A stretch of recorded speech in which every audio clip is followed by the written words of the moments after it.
Hello students, आज है modern history की क्लास प्री की। और मॉडर्न हिस्ट्री में आज का टॉपिक है आधुनिक भारत में शिक्षा का विकास। शिक्षा का विकास एक ऐसा टॉपिक है जो ना सिर्फ मॉडर्न हिस्ट्री के लिए बल्कि आपके एसे के टॉपिक के लिए, आपके इंटरव्यू के लिए, सभी के लिए ये टॉपिक बहुत ही इम्पोर्टेंट है। और ये जो है ना ओवरऑल नॉलेज के लिए भी, अगर आप किसी प्रतियोगी परीक्षा की तैयारी कर रहे हैं तो ये ज़रूरी है ही जानना। इसके ओवरऑल बेसिक नॉलेज के लिए भी कि भारत में शिक्षा का विकास कैसे हुआ, आपके लिए जानना ज़रूरी है।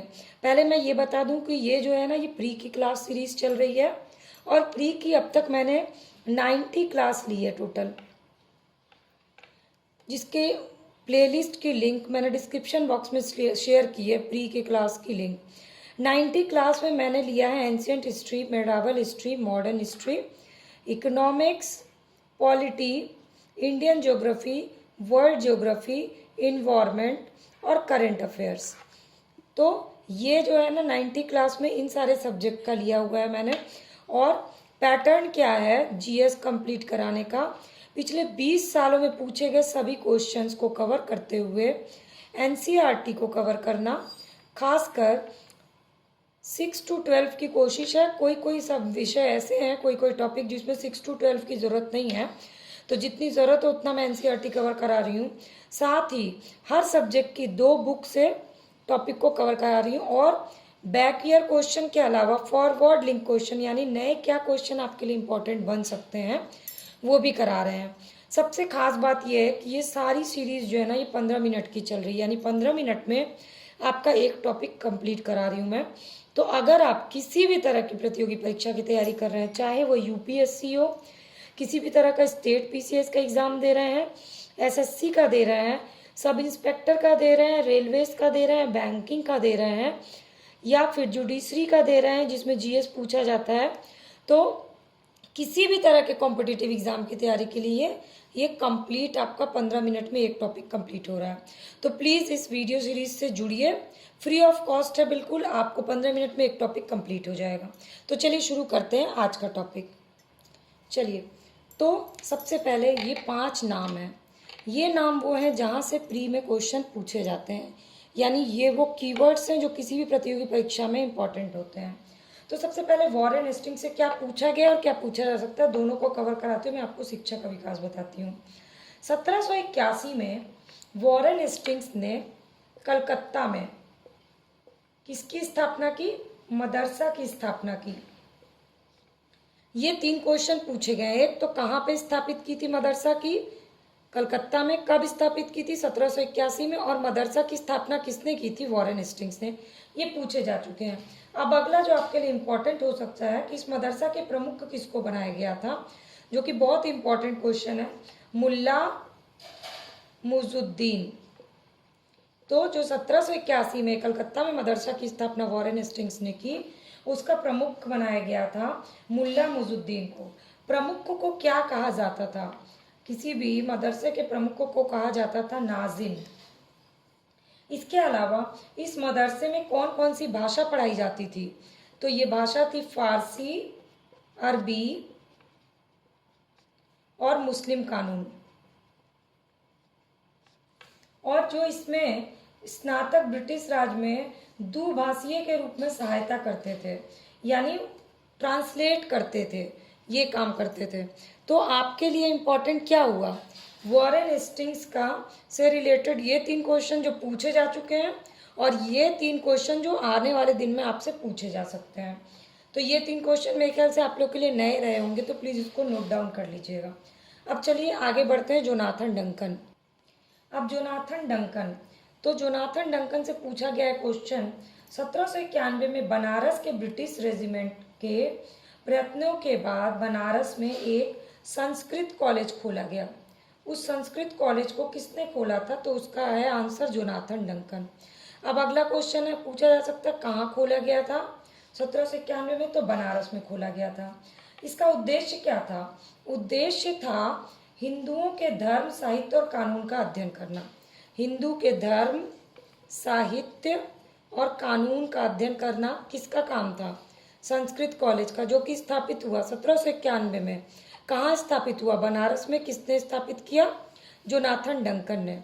मैंने आपको अपनी एक क्लास में 5W1H के बारे में बताया है। व्हाट, व्हेन, वेयर, वाई और H मतलब हाउ, और ये है whom। क्या, कब, कहाँ, कैसे, किसने। ये 5W1H है जो आपके लिए पीटी में भी इम्पॉर्टेंट है और मेंस में भी इम्पॉर्टेंट है। किसी भी टॉपिक का कोई भी क्वेश्चन इसी एंगल से पूछा जाता है। जैसे जोनाथन डंकन, कब संस्कृत कॉलेज की स्थापना की? वेन, 1791। कहाँ स्थापित किया? वेयर, बनारस में। क्यों स्थापित किया? हिंदू धर्म और कानून और साहित्य के अध्ययन के लिए। किसने स्थापित किया? जोनाथन डंकन ने। क्या स्थापित किया था? संस्कृत कॉलेज की स्थापना की थी। तो ये 5W1H के थ्रू आपका पूरा प्री और मेंस कंप्लीट होता है। ये छोटे छोटे से पैटर्न है पढ़ने के जो आपको पता होना चाहिए। अब अगला, जोनाथन डंकन तो हो गया। अब अगले कीवर्ड है हमारा चार्ल्स विल्किंस। तो चलिए, पेरिस की रॉयल एशियाटिक सोसाइटी की सदस्यता माइकल मधुसूदन दत्त। माइकल मधुसूदन दत्त, ये क्वेश्चन इंपॉर्टेंट है, आप याद कर लीजिए इसको। मधुसूदन दत्त कौन थे? को प्रदान की गई थी। पेरिस की रॉयल एशियाटिक सोसाइटी की सदस्यता किसको प्रदान की गई? माइकल मधुसूदन दत्त। मेन आपको मधुसूदन दत्त याद रखना है। और वॉरेन हेस्टिंग्स के काल में चार्ल्स विल्किंस ने भगवत गीता का पहला आंग्ल अनुवाद किया। भगवत गीता का पहला अंग्रेजी में अनुवाद किसने किया? चार्ल्स विल्किंस ने। और इसकी प्रस्तावना किसने लिखी थी? ये ज़्यादा इंपॉर्टेंट क्वेश्चन है। तो इसकी प्रस्तावना लिखी थी स्वयं वॉरेन हेस्टिंग्स ने। तो किसने लिखा किया था अनुवाद भगवत गीता का पहली बार आंग्ल अनुवाद? ये पूछा जा चुका है कि चार्ल्स विल्किंस ने किया था। पर अगला आपके लिए फॉरवर्ड लिंक का क्वेश्चन इंपॉर्टेंट बन सकता है कि इसकी प्रस्तावना किसने लिखी थी? तो आंसर है वॉरेन हेस्टिंग्स ने लिखी थी। इसके बाद विल्किंस ने फारसी और बांग्ला मुद्रण के लिए ढलाई के अक्षरों का आविष्कार किया था। यानी ढलाई के लिए अक्षरों का आविष्कार किसने किया था? चार्ल्स विल्किंस ने। अब ये जो फैक्ट आपको याद रहेंगे तो आप मेंस में शिक्षा के विकास पे एक अच्छा आंसर लिख सकते हैं। तो चार्ल्स विल्किंस ने ढलाई के लिए अक्षरों का विकास किया था। अब आगे अगले विलियम जोन्स। उनसे पहले मैं आपको बताऊं कि हॉल हेड, एक नाम इंपॉर्टेंट है आपके लिए। और हॉल हेड ने 1778 में संस्कृत व्याकरण प्रकाशित किया था इसका। ठीक है, तो हॉल हेड आपके लिए इंपॉर्टेंट होगा। संस्कृत व्याकरण प्रकाशित करने वाले थे वो थे हॉल हेड 1778 में। अब हम आते हैं विलियम जोन्स पे। तो विलियम जोन्स ने वॉरेन हेस्टिंग्स के समय में कलकत्ता में उच्चतम न्यायालय यानी सुप्रीम कोर्ट के न्यायाधीश नियुक्त किया गया था। और इन्हीं की प्रेरणा पे 1784 में एशियाटिक सोसाइटी की स्थापना हुई और ये स्वयं इसके सभापति नियुक्त हुए। तो ये क्वेश्चन पूछे जा चुके हैं। कलकत्ता में सबसे पहला क्वेश्चन, कहाँ पे स्थापित हुई एशियाटिक सोसाइटी की? कलकत्ता में।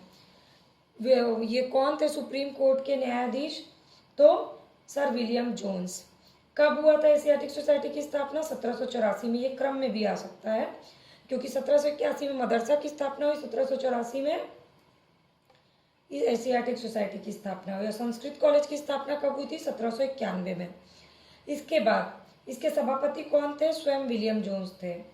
अब आगे ये पूछा जा चुका है क्वेश्चन। अब पूछे जा क्या नए बन सकते हैं? तो अगला नया क्वेश्चन बन सकता है एशियाटिक रिसर्चेस। ये एक पत्रिका थी, कौन प्रकाशित करता था? तो एशियाटिक सोसाइटी ही प्रकाशित करती थी इसको। और इसी के क्रम में इन्होंने 1789 में कालिदास रचित अभिज्ञान शाकुंतलम का अंग्रेजी में अनुवाद किया था। और इसके 5 संस्करण प्रकाशित हुए थे। और धीरे धीरे इसी के बाद शिक्षा के क्षेत्र में प्रगति होनी शुरू हो गई और तब आई एंट्री W. हंटर की। तो चलिए अब देखते हैं हंटर। तो W. हंटर 1882 में W. हंटर की अध्यक्षता में एक शिक्षा आयोग की स्थापना की गई और इस आयोग की रिपोर्ट के आधार पर प्राथमिक शिक्षा में सुधार और विकास पर बल दिया गया। तो हंटर आयोग किससे जुड़ा हुआ था? प्राथमिक शिक्षा से। कब स्थापित किया गया? 1882 में। अध्यक्ष कौन थे? W. हंटर। अब हम लोग देखते हैं राष्ट्रीय शिक्षा के क्षेत्र में और कैसे शिक्षा का विकास हुआ, जैसे कि राष्ट्रीय शिक्षा परिषद और सैडलर आयोग, इसके अलावा विश्वविद्यालयों की स्थापना। अभी हम लोग आगे देखेंगे। और अभी तक आप इस वीडियो को देख रहे हैं तो आपका क्या काम करना है? आपको लाइक बटन को प्रेस करना है, कमेंट करके बताना है कि आपको ये वीडियो यूजफुल लगी कि नहीं लगी। रोज फ्री ऑफ कॉस्ट सारी क्लास देखना चाहते हैं तो सब्सक्राइब बटन को क्लिक कर लेना है और अपने फ्रेंड्स एंड जो भी तैयारी कर रहे हैं उनसे इस वीडियो को शेयर करिएगा। डिस्क्रिप्शन बॉक्स में जो मैंने लिंक दी हो वो पूरी 90 क्लास की लिंक है, आप उस क्लास को देख सकते हैं बिल्कुल फ्री ऑफ कॉस्ट। तो चलिए आगे के कीवर्ड्स हैं जहाँ से प्री में क्वेश्चन पूछे जाते हैं। छठा कीवर्ड है राष्ट्रीय शिक्षा परिषद। अब ये राष्ट्रीय शिक्षा परिषद से क्या पूछा जा चुका है पहले वो बताती हूँ। तो 16 नवंबर 1905 में कलकत्ता में 16 नवंबर 1905 में, ये पहले 8 नवंबर का देख लेते हैं कहानी। 8 नवंबर 1905 को रंगपुर नेशनल स्कूल की स्थापना हुई। तो रंगपुर नेशनल स्कूल की स्थापना कब हुई? 1905 में। ये क्रम के लिए आपको ईयर याद करना जरूरी है। इसके बाद 16 नवंबर 1905 को कलकत्ता में एक सम्मेलन आयोजित किया गया और इस सम्मेलन में राष्ट्रीय साहित्यिक, वैज्ञानिक और तकनीकी शिक्षा के लिए राष्ट्रीय शिक्षा परिषद की स्थापना करने का फैसला किया गया। यानी फैसला किया गया 16 नवंबर 1905 को, लेकिन स्थापना कब हुई? 15 अगस्त 1906 को। और ये क्वेश्चन पूछा जा चुका है कि स्थापना कब हुई थी राष्ट्रीय शिक्षा परिषद की। जब ये पूछा जा चुका है तो अगला क्वेश्चन तो यही बनेगा कि उसके अध्यक्ष कौन थे। तो राष्ट्रीय शिक्षा परिषद की स्थापना किसने की थी? सदगुरु दास बनर्जी ने। और 1813 के चार्टर अधिनियम के तहत प्रति वर्ष शिक्षा में 1 लाख रुपए खर्च करने की व्यवस्था कर दी गई। तो राष्ट्रीय शिक्षा परिषद से ये क्वेश्चन पूछे जा चुके हैं और ये आपसे पूछे जा सकते हैं। अब अगला है सैडलर आयोग। तो सबसे पहला क्वेश्चन पूछा गया सैडलर आयोग किससे संबंधित था? तो सैडलर आयोग शिक्षा से संबंधित था। 1917 में सरकार ने कलकत्ता विश्वविद्यालय की संभावनाओं की, वहाँ क्या संभावना, उसका अध्ययन करने के लिए और रिपोर्ट तैयार करने के लिए एक आयोग नियुक्त किया। आयोग नियुक्त किया गया डॉक्टर M.E. सैडलर की अध्यक्षता में। ये M.E. सैडलर, ये क्वेश्चन पूछे जा चुके हैं। और अगला क्वेश्चन आपका बन सकता है कि ये कहाँ के थे? तो ये लीड्स के विश्वविद्यालय के उपकुलपति थे और इन्हीं को अध्यक्ष नियुक्त किया गया। लेकिन और भी क्वेश्चन इंपॉर्टेंट है, इस आयोग में 2 भारतीय सदस्य भी थे। वो 2 भारतीय सदस्य कौन थे? एक तो आशुतोष मुखर्जी थे और डॉक्टर जियाउद्दीन अहमद थे दूसरे सदस्य। तो ये 2 सदस्य का नाम आपके लिए इम्पोर्टेंट है। इसके बाद इस आयोग को कलकत्ता विश्वविद्यालय में शिक्षा पर अपनी रिपोर्ट देने को कहा गया। तो इस आयोग ने अपना विचार रखा, विश्वविद्यालय में शिक्षा में सुधार अगर करना है तो फोकस किस पे होना चाहिए? माध्यमिक शिक्षा पे। इससे पहले हमने क्या पढ़ा? प्राथमिक शिक्षा पे हंटर आयोग, और माध्यमिक शिक्षा पे था सैडलर आयोग। तो इसके बाद भारतीय शिक्षा पद्धति में भाषा संबंधी विवाद पर अपना विवरण देने के लिए विलियम बेंटिक ने अपने काउंसिल का विधि सदस्य लॉर्ड मैकाले को लोक शिक्षा समिति का प्रमुख नियुक्त कर दिया। तो लोक शिक्षा समिति का प्रमुख कौन था? मैकाले था। तो अब आगे का आपका क्वेश्चन क्या इंपॉर्टेंट हुआ? मैकाले से रिलेटेड। तो चलिए मैकाले का पहला तो क्वेश्चन मैंने आपको बता दिया, अब आगे का बताती हूँ आपको। मैकाले जो था भारत में शिक्षा हेतु किस भाषा का समर्थक था? क्वेश्चन पूछा गया, अंग्रेजी भाषा का समर्थक था। भारत के औपनिवेशिक काल में अधोमुखी निस्पंदन सिद्धांत, the theory of downward filtration, ये किसका था? ये मैकाले का था। इसका अर्थ क्या है? अर्थ था शिक्षा और समाज, शिक्षा जो है समाज के उच्च वर्ग को दी जाए। इस वर्ग से क्षण क्षण के शिक्षा का असर जन सामान्य तक पहुंच जाएगा। ये था अधोमुखी निस्पंदन सिद्धांत। और ये किस चीज से संबंधित था? शिक्षा के क्षेत्र से संबंधित था। इसके बाद भारत में आधुनिक शिक्षा प्रणाली की नींव कब पड़ी? 1835 में। 1835 में आधुनिक शिक्षा प्रणाली की नींव किसने डाली? मैकाले ने डाली अपने स्मरण पत्र के द्वारा। और मैकाले ने भारतीय रीति रिवाज के लिए अपना तिरस्कार भी किया। तो भारतीय रीति रिवाज का विरोध। उसने कहा कि यूरोप के एक अच्छे पुस्तकालय की एक अलमारी का एक कक्ष भारत और अरब के समस्त साहित्य से अधिक मूल्यवान है। तो उसने भारत और अरब के साहित्य और यूरोप के साहित्य की तुलना की और इस तरह से तिरस्कार किया। तो अब अगला आ गया मैकाले के बाद आए बेंटिक। तो बेंटिक और वुड डिस्पैच को एक साथ मिला के पढ़ते हैं। तो जब मैकाले ने अपनी रिपोर्ट दे दी तो लॉर्ड विलियम बेंटिक ने 1835 के प्रस्ताव के द्वारा मैकाले का दृष्टिकोण अपना लिया और governor general Lord William Bentinck, जिसका कार्यकाल था 1828 से 1835, 1835 में उसने लॉर्ड मैकाले के प्रस्ताव को स्वीकार करके भारत में उच्च शिक्षा का माध्यम किसको माना? अंग्रेजी को। ये क्वेश्चन पूछा जा चुका है और इसी को भारतीय शिक्षा का मैग्ना कार्टा कहा गया।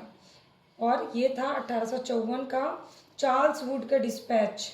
और चार्ल्स वुड डिस्पैच को आधार बना करके लंदन विश्वविद्यालय की तर्ज पर भारत में कहाँ कहाँ विश्वविद्यालय स्थापित किया गया? कलकत्ता, मद्रास और बम्बई में। कब किया गया? 1857 में किया गया। तो ये बेंटिक और वुड डिस्पैच को मिला के क्वेश्चन पूछे जाते हैं। अब आगे के कुछ कीवर्ड्स और हैं जहाँ से क्वेश्चन बनते हैं, मैं आपको वो बताती हूँ। अब ये 5 कीवर्ड और हैं। कर्वे, डेक्कन एजुकेशन सोसाइटी, राजा राम मोहन राय, BHU और उससे अलावा कुछ एक्स्ट्रा क्वेश्चन। सबसे पहले कर्वे को देख लेते हैं। आगे का सीरीज उन्हीं से है। तो DK कर्वे के प्रयास से बम्बई में प्रथम महिला विश्वविद्यालय की स्थापना हुई। तो प्रथम महिला विश्वविद्यालय की स्थापना कहाँ हुई? बम्बई में। किसने की थी? कर्वे, DK कर्वे ने। ये कहाँ के समाज सुधारक थे? आगे आपके लिए इंपॉर्टेंट थे। ये महाराष्ट्र के समाज सुधारक और सामाजिक कार्यकर्ता थे। किस क्षेत्र में इन्होंने काम किया? तो इन्होंने विधवाओं के उत्थान के लिए काम किया और विधवा विवाह प्रतिबंध निवारक मंडली की स्थापना की। विधवा विवाह प्रतिबंध निवारक मंडली की स्थापना किसने की? कर्वे ने की। इसके बाद 1896 ईस्वी में इन्होंने पूना में विधवा गृह की स्थापना की। तो इसमें क्वेश्चन 3 बन सकते हैं।